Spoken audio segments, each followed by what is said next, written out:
Resolusi Jihad NU dan pertempuran 4 hari di Surabaya. 76 tahun silam, tepatnya tanggal 22 Oktober 1945, terjadi peristiwa penting yang merupakan rangkaian sejarah perjuangan bangsa melawan kolonialisme. Dikatakan penting karena hari ini 76 tahun silam PBNU mengundang konsul-konsul NU di seluruh Jawa dan Madura yang hadir pada tanggal 21 Oktober 1945 di kantor pemuda Ansor. Berdasar amanat berupa pokok-pokok kaidah tentang kewajiban umat Islam dalam jihad mempertahankan tanah air dan bangsanya yang disampaikan Rais Akbar Kiai Haji Hasyim Asy'ari dalam rapat PBNU yang dipimpin Kiai Haji Abdul Wahab Asdullah, menetapkan satu keputusan dalam bentuk resolusi yang diberi nama Resolusi Jihad Fisabilillah. Dalam tempo singkat, Surabaya diguncang oleh kabar seruan jihad dari PBNU. Dari masjid ke masjid, dari musola ke musola, tersiar seruan jihad yang dengan sukacita dicabut penduduk Surabaya yang sepanjang bulan September sampai Oktober telah meraih kemenangan dalam pertempuran melawan sisa-sisa tentara Jepang. Sejak dimaklumkan tanggal 22 Oktober 1945, resolusi jihad membakar semangat seluruh lapisan rakyat hingga pemimpin di Jawa Timur, terutama di Surabaya, sehingga dengan tegas mereka berani menolak kehadiran sekutu yang sudah mendapat izin dari pemerintah pusat di Jakarta. Bung Tomo melalui pidatonya menyampaikan pesan kepada arek-arek Surabaya agar jangan gampang berkompromi dengan sekutu. Sebagai wartawan, Bung Tomo sudah mendapat informasi bahwa pasukan sekutu akan mendarat di Surabaya tanggal 25 Oktober 1945. Sehingga tanggal 24 Oktober 1945, Bung Tomo berpidato mengobarkan semangat rakyat Surabaya. Kita ekstremis dan rakyat sekarang tidak percaya lagi pada ucapan-ucapan manis. Kita tidak percaya setiap gerakan selama kemerdekaan Republik tetap tidak diakui. Kita menembak, kita akan mengalirkan darah siapapun yang merintangi jalan kita. Kalau kita tidak diberi kemerdekaan sepenuhnya, kita akan menghancurkan gedung-gedung dan pabrik-pabrik imperialis dengan granat tangan dan dinamit yang kita miliki. Kita akan memberikan tanda revolusi, merobek usus setiap makhluk hidup yang berusaha menjajah kita kembali. Ribuan rakyat kelaparan, telanjang, dan dihina oleh kolonialis akan menjalankan revolusi ini.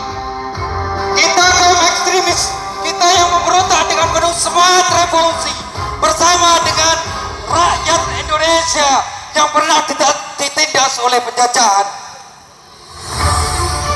Lebih senang melihat Indonesia banjir darah dan tenggelam di dasar samudera daripada dijajah sekali lagi. Tuhan melindungi kita. Merdeka! Allahu Akbar! Allahu Akbar! Allahu Akbar!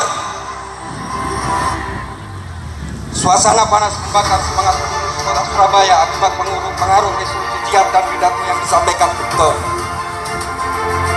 Sekitar pukul 4 sore, tanggal 26 Oktober 1945, tanpa ada yang mengamandu, dengan didahului pekikan takbir, beratus-ratus santri tua muda, pemuda-pemuda dari kampung dipimpin Ahyat Khalil, kader Ansor yang aktif di Hizbullah, beramai-ramai menyerang pos pertahanan sekutu di Batang Miring di sebelah utara gedung sekolah Al-Irsyad.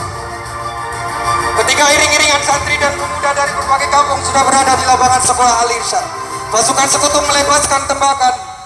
Puluhan orang tumbang dengan tubuh bersimbah darah. Pekikan takbir mengumandang, sahut menyaut.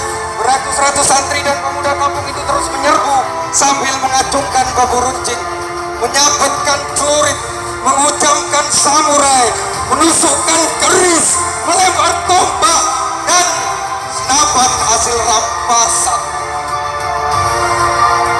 Pagi tanggal 27 Oktober 1945, kota Surabaya gemetar diguncang kemarahan sebab di tengah beredarnya kabar gugurnya santri dan pemuda yang mengepung pos pertahanan sekutu.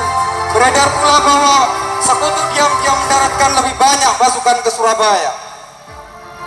Sementara itu, warga kampung mulai memasang barikade-barikade di gerbang masuk kampungnya dengan kayu, dengan bambu, dengan drum, meja, kursi, ban, gedek, dan lain-lain.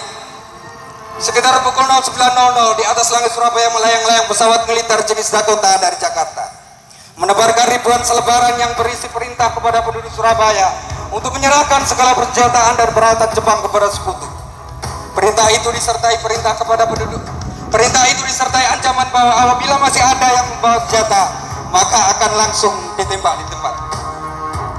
Sekitar pukul 12.00 pecah pertempuran di rumah sakit Darmo yang dalam sekejap diikuti pertempuran di semua pos pertahanan Inggris. Tanggal 28 Oktober 1945, TKR sebagai aparat pertahanan dan keamanan negara yang harus tunduk dan patuh pada perintah pemerintah pusat ternyata terprovokasi melawan arek-arek Surabaya, sehingga tanpa sadar ikut bertempur, mengepung dan memburu tentara Inggris. Tanggal 29 Oktober 1945 sore hari, dalam usaha sosialisasi kejahatan senjata, Brigadir Jenderal AWS Malabi tewas di granat. Perang rakyat yang sungguh dahsyat, ganas, dan brutal. Dugaan sekutu bahwa kota Surabaya bakal jatuh dalam 3 hari meleset karena arek-arek Surabaya baru mundur di luar kota setelah bertempur 100 hari. Santri dan kiai bersama arek-arek Surabaya telah membunuh kurang lebih 2.000 tentara sekutu. Perang ini terjadi akibat seruan resolusi PBNU yang dikumandangkan pada tanggal 22 Oktober 1945. Kiai Hasim adalah api sejarah, Kiai Wahab adalah api sejarah, Bung Tomo adalah api sejarah, santri dan kiai yang gugur